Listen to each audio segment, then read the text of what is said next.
오늘 특별히 제가 말씀을 전하는데 오늘 본문의 주인공은 바로 나병을 앓았던 한 사마리아 사람의 이야기입니다. 오늘 이 사마리아 사람을 통해서 우리는 신앙인의 세 단계의 신자의 종류, 세 단계의 신자가 있다는 것을 같이 묵상하길 원합니다. 각 단계를 프랑스의 유명한 철학자 데카르트라고 하는 분이 있는데, 이분은 나는 생각한다, 코로나는 존재한다라는 참 철학의 유명한 명제를 제시한 분으로 알려지고 있습니다. 오늘 이 명제에 따라서 조금 변형시켜서 신앙생활하는데 세 가지 신자가 있다는 것을 같이 묵상하려고 합니다. 먼저 첫 번째 단계는 나는 불평한다, 코로나는 존재한다입니다. 오늘 본문의 주인공, 이 사마리아 출신 한센 병자, 나병 환자를 주목해 보시기 바랍니다. 사마리아라는 거 여러분 아마 처음 들어보는 분도 있을 것입니다. 사마리아 사람이 누군가? 사마리아는 이스라엘 역사상 북이스라엘 수도가 바로 사마리아입니다. 이 북이스라엘은 아수르라고 하는 나라에 의해서 멸망당하게 되는데, 그때 아수르는 그 모든 사마리아 사람들을 이방인과 결혼시켜서 피를 섞어버립니다. 그래서 이 사마리아 사람들은 이스라엘 혈통이 없이 이방 혈통이 되고 만 것입니다. 외국인처럼 되고 말았습니다. 그래서 남유다 사람들은 북사마리아 사람들을 이방인처럼, 개나 돼지처럼 취급했던 것입니다. 그래서 유다에서 갈릴리로 북쪽으로 갈 때에도 사마리아를 통과하지 아니하고 우회하여 시간이 많이 걸려도 돌아서 목적지로 올라갔던 것입니다. 사마리아 사람들은 많은 좌절과 절망과 그러한 낙담 속에 살았습니다. 왜냐하면 가장 비참한 것이 무엇입니까? 사람들로부터 인정받지 못한다는 것보다 비참한 것은 없었을 것입니다. 그래서 사마리아 사람들의 자존감은 거의 제로에 가까운 상태. 내가 사마리아 사람이라는 자부심은 없습니다. 너무나도 절망하고 좌절하고 낙담 가운데 살아가던 이 사마리아 사람이었습니다. 그런데 엎친 데 덮친 격으로 이 한센병까지, 사마리아 사람에게 한센시 병까지, 나병까지 찾아왔으니 얼마나 큰 고통입니까? 당시의 나병은 불치병입니다. 난치병입니다. 나병에 걸리면 가족으로부터 떨어져야 되고, 친구로부터 멀어져야 되고, 사회생활을 할 수 없고, 외딴 곳에 나 환자들끼리 공동체를 이루어서 구걸하며 살아야 됐던 그러한 비참한 사람들이 되고 말았습니다. 그때 율법에 의하면 사람들이 많은 곳에는 절대 갈 수가 없었고, 누가 다가오면 나는 부정하다, 나는 부정하다 큰 소리로 외쳐야 됩니다. 그리고 침이 튀지 않도록 이렇게 입을 가리고 나는 부정하다, 그렇게 해야만이 사람들로부터 그렇게 해야만이 살 수 있는 존재. 얼마나 참 불만이 많았겠습니까? 만약에 이러한 법을 어겼을 경우에는 돌에 맞아서 죽어도, 율법이 그렇습니다. 돌에 맞아도 아무 말 할 수 없는 존재. 여러분, 오늘 이 한센병자, 사마리아 출신 한센병자를 묵상해 보시길 바랍니다. 이 출신, 내가 사마리아인으로 태어났다는 그 자체에 대해서 얼마나 불평했겠습니까? 우리 주변에서도 내가 태어난 배경에 원망, 불평하는 분이 있습니다. 나는 왜 이렇게 태어났는가? 부모님을 잘못 만나서 가난한 집안에 태어났다. 나는 공부할 기회를 놓쳤다. 부모님이 공부시켜주지 않았다라고 하면서 불평한다면 나는 불평한다. 고로 나는 존재한다는 그러한 인생이 되고 말 것입니다. 그런데 문제는 불평하면 결론은 불행하게 살 수밖에 없다는 것입니다. 더구나 한센병까지 걸렸으니 얼마나 속이 상하고 원망이 나왔겠습니까? 하나님, 사마리아인으로 태어난 것도 억울한데 왜 저에게, 왜 하필 한센병을 주셨습니까? 라고 아마 영어로 하면 Why me? 왜 하필 나에게? 왜 하필 나에게 이런 일이 일어났느냐 하면서 원망하고 불평하였을 것입니다. 혹시 지금 병중에 어려움 겪고 있는 성도님 계십니까? 그렇다면 아마도 이 상황을 이해하실 수도 있을 것입니다. 왜 하필 나에게 암을 주셨습니까? 왜 하필 나에게 왜 이런 시련을 주십니까? 그러면서 하나님을 원망하고 하나님께 따진다라고 하면 바로 나는 불평한다, 고로 나는 존재한다라고 하는 이러한 부류의 인생이 되고 결국 이러한 사람은 결론은 불행입니다. 불평은 불행입니다. 왜 그럴까요? 행복이라는 것은 감사의 문으로 해서 들어오고 불평의 문으로 나간다고 했기 때문입니다. 오늘 우리 신앙에서 나는 불평한다, 고로 나는 존재한다는 분이 이 시간 있었다면 오늘 이 시간부로 십자가에 못 박고 이제는 원망 불평하지 마시고 감사로 바꾸시기를 바랍니다. 원망하면요, 원망하면 자꾸 원망할 거리가 자꾸 생각이 납니다. 부정적으로 어떤 사건을 보기 시작하면 한없이 부정적일 수밖에 없습니다. 이제 이 시간 우리의 시각을 한번 바꿔보시기를 바랍니다. 오늘 내가 태어난 출신 배경이 나빴다. 내가 가난한 집안에 태어났다. 나에게 이런 큰 병이 왔다. 그럴 때 우리가 불평하고 원망할 것이 아니라 한번 생각을 바꿔보십시오. 하나님, 왜 나에게 이런 고난을 주십니까? 하나님의 뜻과 섭리, 하나님의 뜻은 어디 있습니까? 하나님의 섭리는 무엇입니까? 라며 찾아보시기 바랍니다. 고난당한 것이 내게 유익이라 이로 말미암아 내가 주의 율례들을 배우게 되었나이다.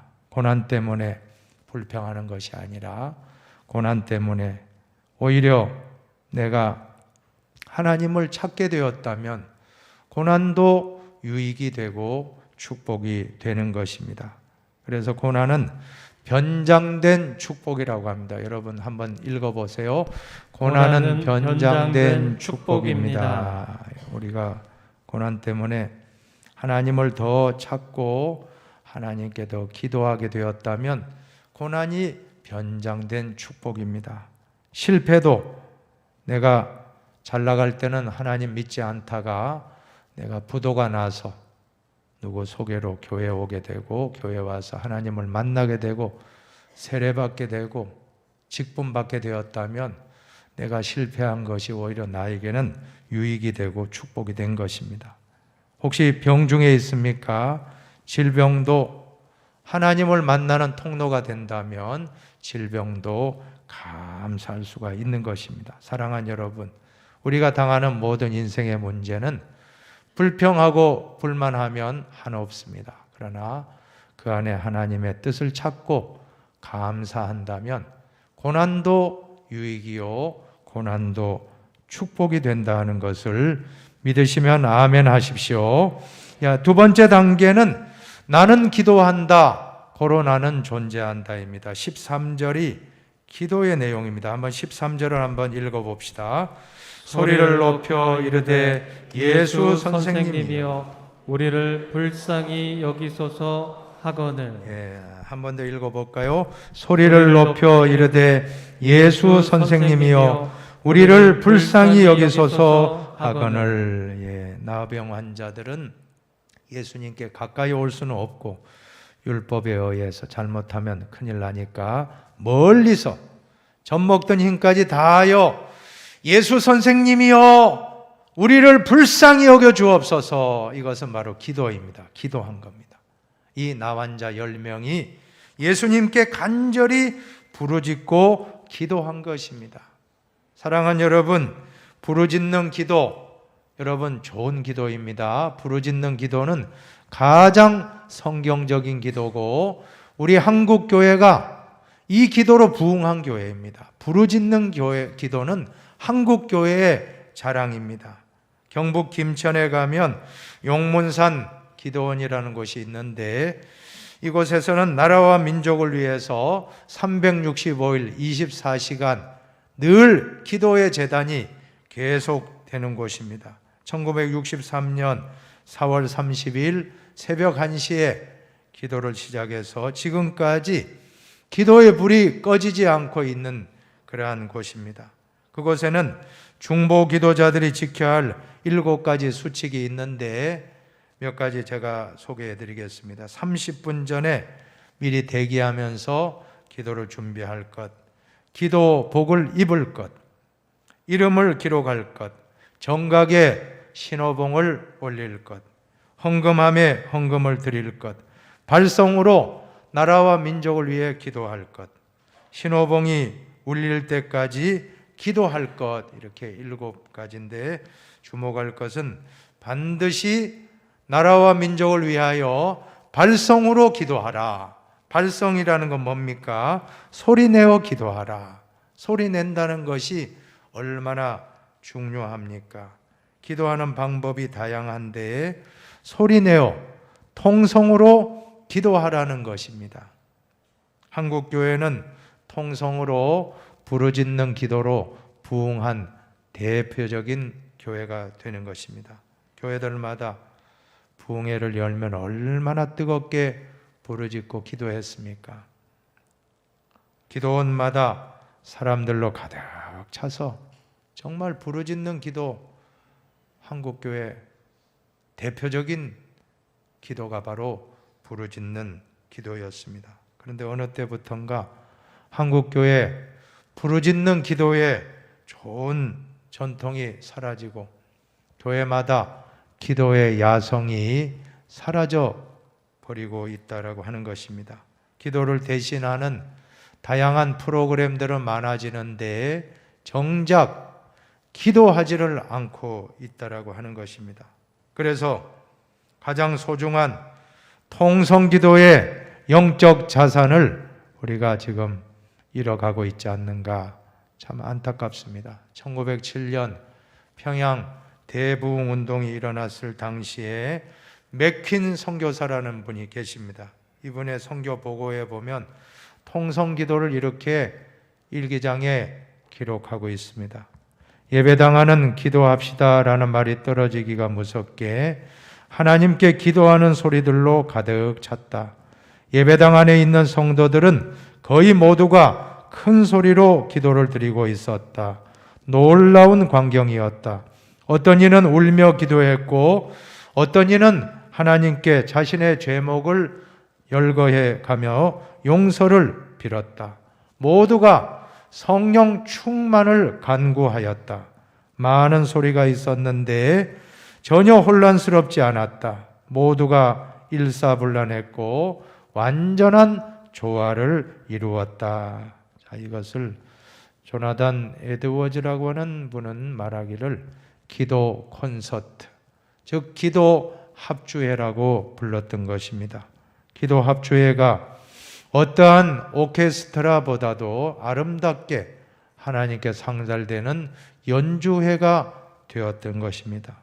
큰 소리와 작은 소리, 남자의 목소리와 여자의 목소리, 또한 높은 목소리, 낮은 목소리, 나이 드신 목소리, 젊은 사람의 목소리, 또한 일반 기도와 방언 기도의 모든 기도가 다양하게 올라갔지만 한 가지 하나님께 올려드리는 일사불란한 합주회처럼 아름답게 울려 퍼졌다는 것입니다.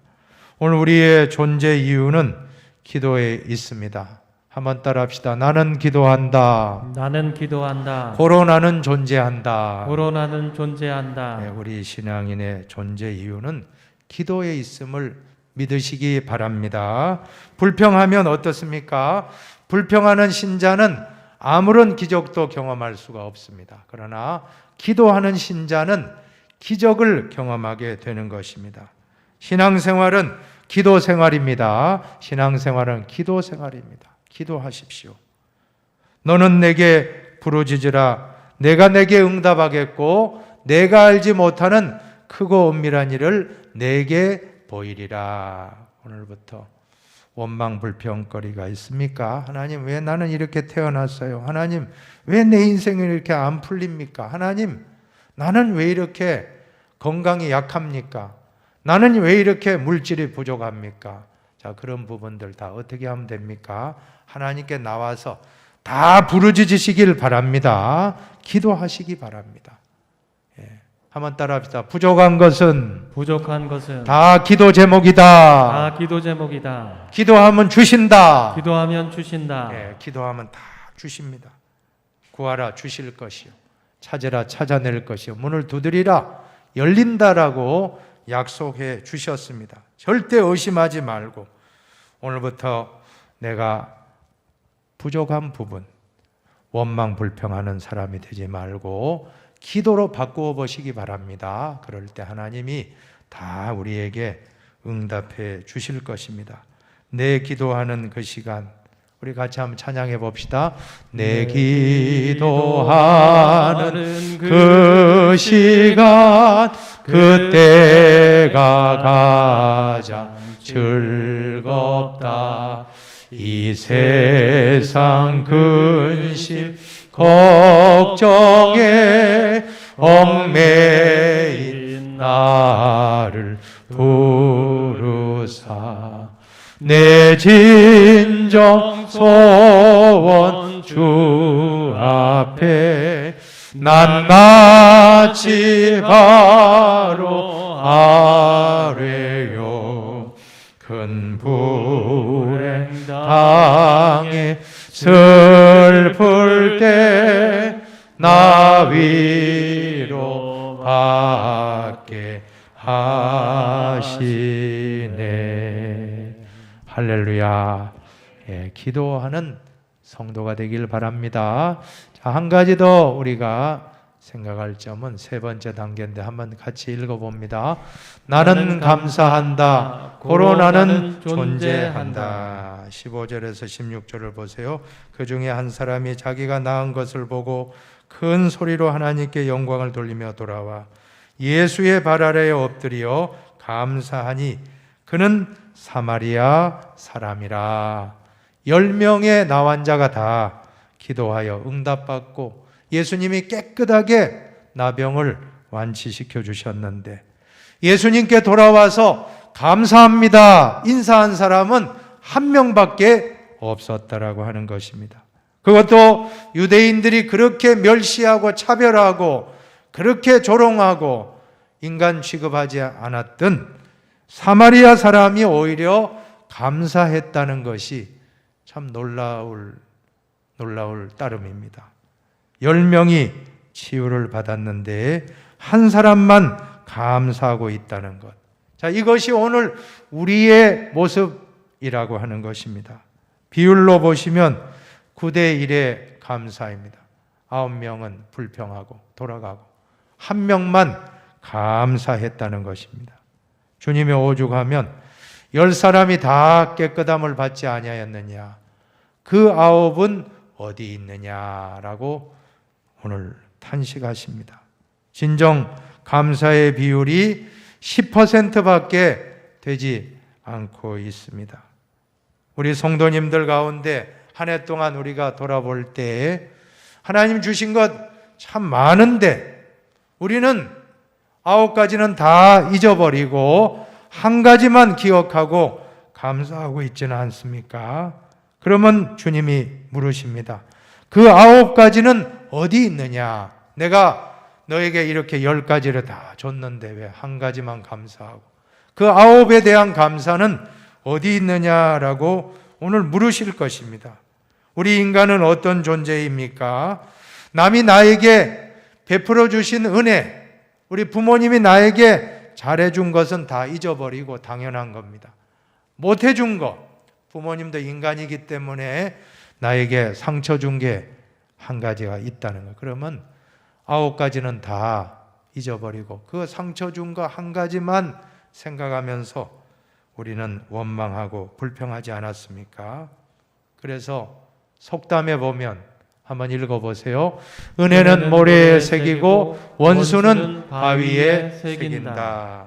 예, 우리는 은혜 받은 것은 빨리 잊어버리고 남이 나에게 잘못한 것은 오래 기억하는, 이것이 우리 인간의 모습입니다.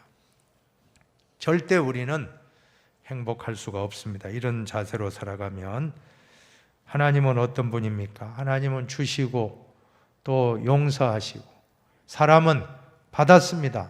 받았는데도 또 잊어버리고 망각하고, 하나님은 또 얼마나 우리에게 많이 주셨습니까? 햇볕도 주고 공기도 주고 숨 쉴 수 있도록 건강도 주고 좋은 가정도 주시고 좋은 직장도, 좋은 교회도, 좋은 나라도 만나게 했는데 우리는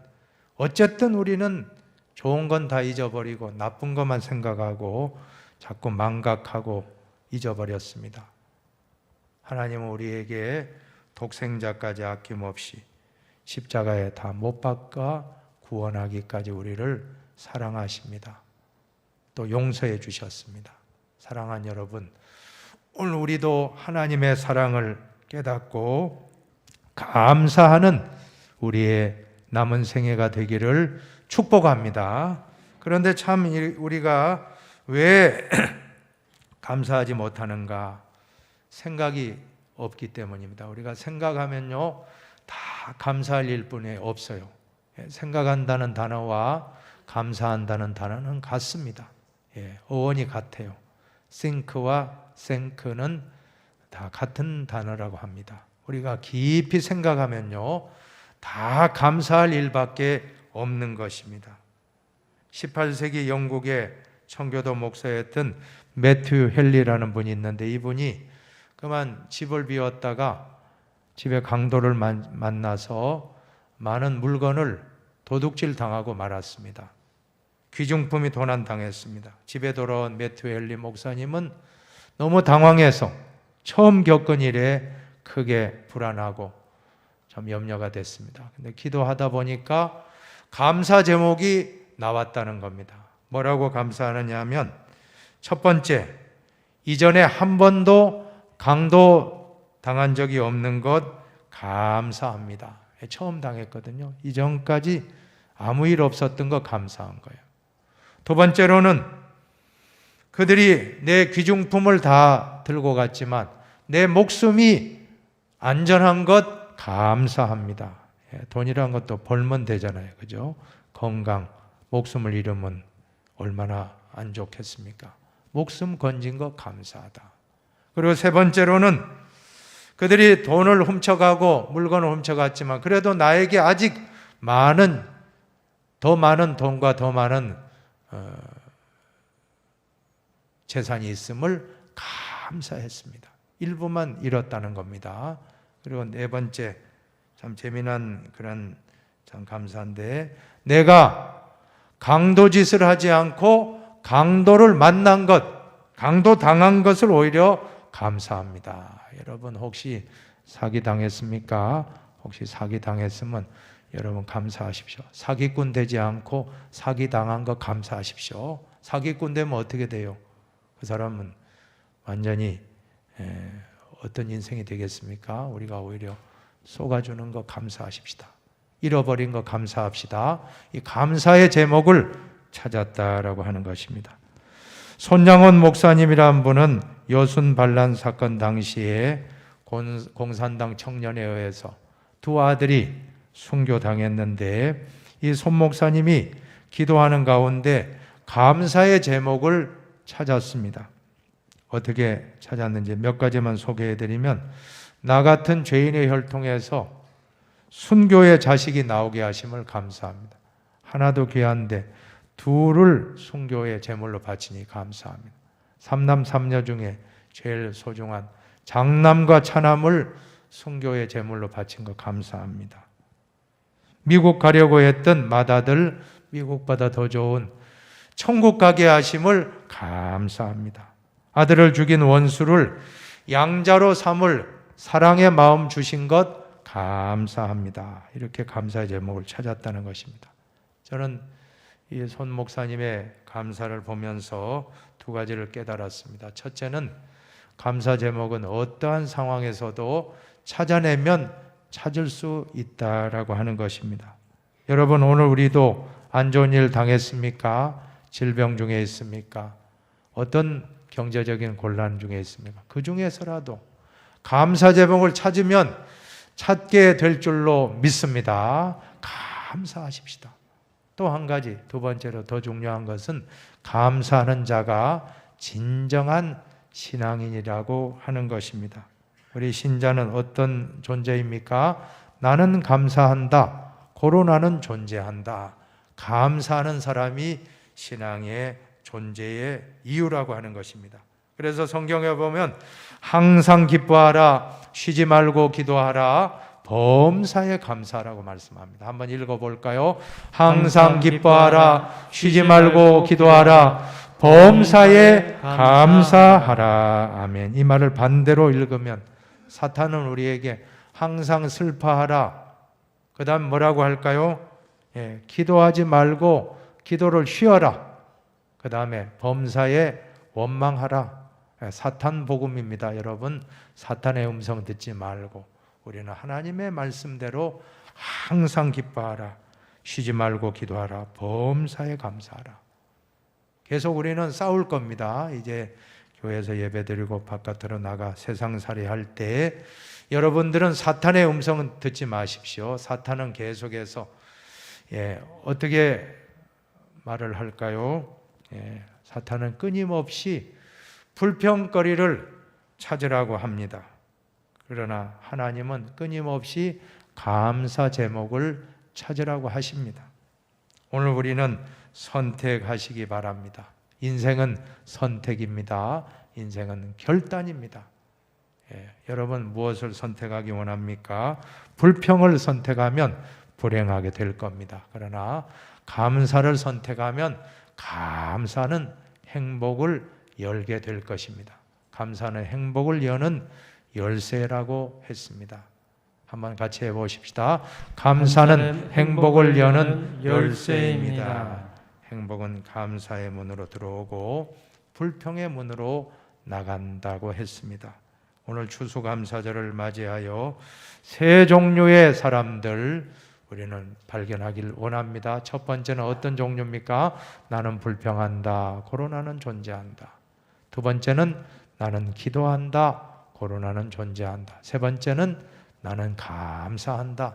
코로나는 존재한다. 여러분, 불평하는 신자보다 기도하는 신자가 됩시다. 기도하는 신자보다 감사하는 신자가 됩시다. 오늘 특별히 초청받아 오신 귀한 분들 다 이제 감사하는 가운데 하나님의 축복을 많이 받아 가정에 돌아가서 여러 가족들에게 축복을 전하며 살아가시기를 주님의 이름으로 축복합니다.